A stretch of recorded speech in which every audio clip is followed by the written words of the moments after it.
So hey everyone, আজকে ভাবলাম একটা নিউ হেয়ার কাট দিয়ে আই। এর আগের বছর এই হেয়ারের লেন্থ অনেক ছোট করে এলাইছিলাম, এখন দেখো কত বড় হয়ে গেছে। তোমরা অনেকে কইবে যে তাতে কি হয়েছে, লম্বা হয়েছে তো অনেক সুন্দরই লাগতেছে, কিন্তু আমার হেয়ারের ভলিউম নাই, আমার ভলিউমের দরকার। এই লিগে আমি আজকে ভলিউম হেয়ার কাট করবো।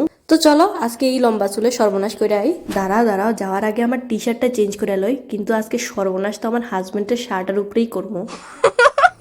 কেমন লাগছে বলো চাপড়ি লোকটা? তারাও আগে চুলটি উপর করে বাঁধতে, বাইরে যে কুত্তা মারা গরম পড়তেছে, এপ্রিল মে শুরু হইবার আগেই শুরু হয়ে গেছে এত গরম। তো চলো আর বেশি একটা নাটক করতাম না।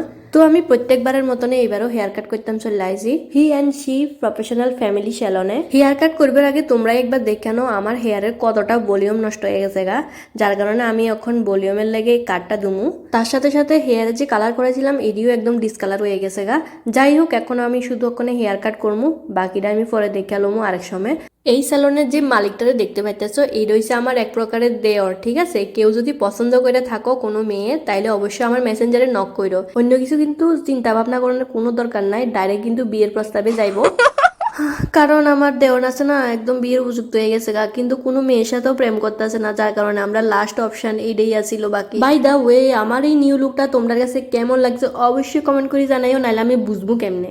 তো আজকে লেগে টাটা বাই বাই, আমি তো পুরো ফিদা হয়ে গেছি আমার এই নিউ লুকে।